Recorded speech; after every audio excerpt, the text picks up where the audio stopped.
In Bahrain, security forces have dispersed another anti-government rally, firing tear gas and rubber bullets.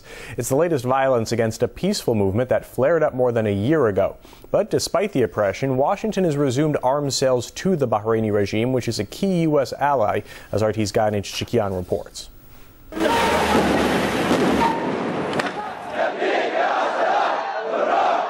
Amid Bahrain's persistent crackdown on protesters, journalists, and human rights activists, Washington welcomes Bahrain's Crown Prince. Again, Your Royal Highness, welcome to the United States. Thank you so much. Thank you, sir. And pledges to resume arms supplies to a key ally in the Gulf.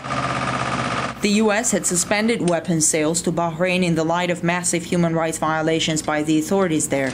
But now the State Department has issued a statement saying that American weapons will soon be heading to Bahrain again.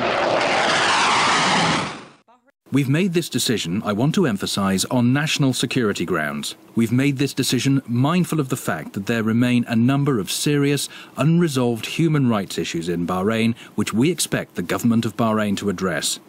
Bahrain hosts the U.S. Fifth Fleet. It's around 40 ships, 2 aircraft carriers, 16,000 personnel, a major force in the Gulf region. Clyde Prestowitz, a top economist in the Reagan and Clinton administrations, argues the U.S. has traded principles for military bases. We've sided with the ruling Sunni regime because of the base of the Fifth Fleet in the Gulf. And so, yeah, I mean, I think that we compromised ourselves. In the same statement announcing the resumption of arms supplies to Bahrain, Washington calls for the country's opposition to show restraint. We're concerned by what has now become almost daily street violence. And we urge in this context Bahrain's political opposition to call for an end to the violence against police. That's a stark difference from the U.S. approach towards other countries in the region engulfed in anti-government protests, where the U.S. has tacitly or openly encouraged violence against government forces. In Libya, the United States was openly attacking and supporting, openly supporting the Libyan rebels in their attacks against the state, even though this was an R2P situation, and that was the UN cover for it.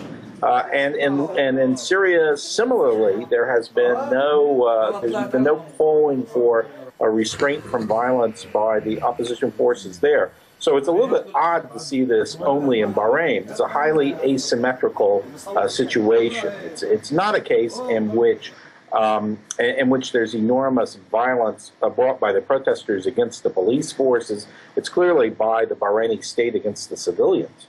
The general perception is that the U.S. doesn't want to rock the boat in Bahrain because of its Fifth Fleet there. So it's a case of eyes wide shut at human rights violations. It might seem like a normal trade-off in the world of politics, but critics say it makes a mockery of America claiming the high moral ground in other countries in the Arab world where political unrest rages. I'm Gayane Chichakyan reporting from Washington, RT.